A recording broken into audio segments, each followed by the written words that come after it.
જિલ્લા સ્વાગતમાં અગાઉ રજૂ થયેલા પ્રશ્નો અંગે કલેક્ટર કક્ષાએ અપાતી રજૂઆતોની નિવારણની સૂચનાઓનું પાલન સુનિશ્ચિત કરવા તાકીદ કરતા મુખ્યમંત્રી. જિલ્લા સ્વાગતમાં અગાઉ રજૂ થયેલા પ્રશ્નો અંગે કલેક્ટર કક્ષાએ અપાતી રજૂઆતોની નિવારણની સૂચનાનું પાલન સુનિશ્ચિત કરવા તાકીદ કરતા મુખ્યમંત્રી ભૂપેન્દ્ર પટેલે લોકોની રજૂઆતો સમસ્યાઓના સુચારુ નિવારણ માટે ટેકનોલોજી યુક્ત અભિગમ સ્વાગતમાં જિલ્લા કક્ષાના સ્વાગતમાં લોકોની રજૂઆતોની જિલ્લા કલેક્ટર કક્ષાએ નિવારણ માટેની જે સૂચનાઓ અપાઈ હોય તેનું પાલન સુનિશ્ચિત કરવા તાકીદ કરી.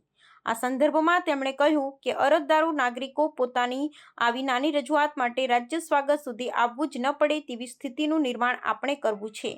મુખ્યમંત્રીશ્રીએ જૂન મહિનાના રાજ્ય સ્વાગતમાં તેમની સમક્ષ રજૂ થયેલા પ્રશ્નોના ઉકેલ માટે સંબંધિત વિભાગ તથા જિલ્લા કલેક્ટરો, મ્યુનિસિપલ કમિશનરો અને પોલીસ અધિક્ષકો તથા અધિકારીઓને જરૂરી સૂચનાઓ આપી હતી. મુખ્યમંત્રી શ્રી ભૂપેન્દ્ર પટેલ સમક્ષ જૂન 2025ના આ રાજ્ય સ્વાગતમાં રાજકોટ અને અમદાવાદ મહાનગરપાલિકા, પોલીસ તંત્ર, ગ્રામ પંચાયતના રસ્તાઓ બનાવવા, જમીન મહેસૂલ હેતુફેર સહિતની વિવિધ રજૂઆતો આવી હતી. તેમણે આ રજૂઆતકર્તાઓને શાંતિપૂર્વક સાંભળી તથા હકારાત્મક વલણ દાખવી અને મહાનગરપાલિકા તથા પોલીસ તંત્રને સ્પર્શતી રજૂઆતોમાં કડક કાર્યવાહી માટે સૂચનાઓ પણ આપી હતી.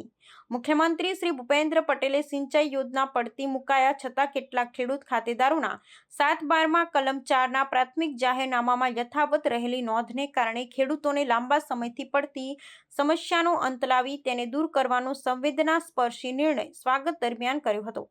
તેમણે રહેણાંક હેતુ માટેની સોસાયટીમાં કોમર્શિયલ પ્રવૃત્તિ કરનારા કેસમાં કડક કાર્યવાહી કરવા, ખેડૂતોની જમીન માપણીના પ્રશ્નો, રોડ રસ્તા પર દબાણ હટાવવાના, પર્યાવરણ જાળવણી સહિતના પ્રશ્નો નાગરિકો પરત્વે હકારાત્મક દ્રષ્ટિકોણ રાખવી અને જિલ્લા વહીવટીતંત્ર કડક કાર્યવાહી કરે તેવી સ્પષ્ટ સૂચનાઓ આપી હતી. જૂન મહિનાના સ્વાગત ઓનલાઈન ગ્રામ, તાલુકા, જિલ્લા અને રાજ્ય સ્વાગત મળી કુલ 3349 રજૂઆત મળી હતી. તેમાંથી 50% એટલે કે 1757 જેટલી રજૂઆતોનું નિવારણ લાવી દેખાયું છે અને જૂન 2025ના રાજ્ય સ્વાગતમાં કુલ 98 જેટલા અરજદારો રાજ્યભરમાંથી હાજર રહ્યા હતા, જેમાંથી 12 જેટલા અરજદારોને મુખ્યમંત્રીશ્રીએ રૂબરૂ સાંભળ્યા હતા.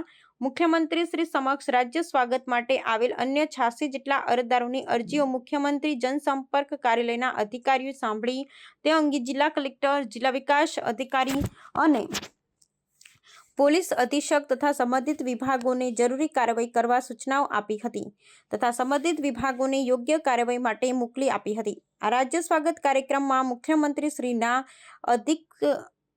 અગ્ર સચિવ શ્રીમતી અવંતિકા સિંઘ, સચિવ શ્રી ડોક્ટર વિક્રાંત પાંડે, ખાસ ફરજ પરના અધિકારી શ્રી ધીરજ પારેખ તથા શ્રી રાકેશ વ્યાસ તેમજ સંબંધિત વિભાગોના સચિવો અને અધિકારીઓ રૂબરૂ તેમજ સંબંધિત જિલ્લા શહેરના તંત્રવાહકો વિડીયો કોન્ફરન્સથી જોડાયા હતા.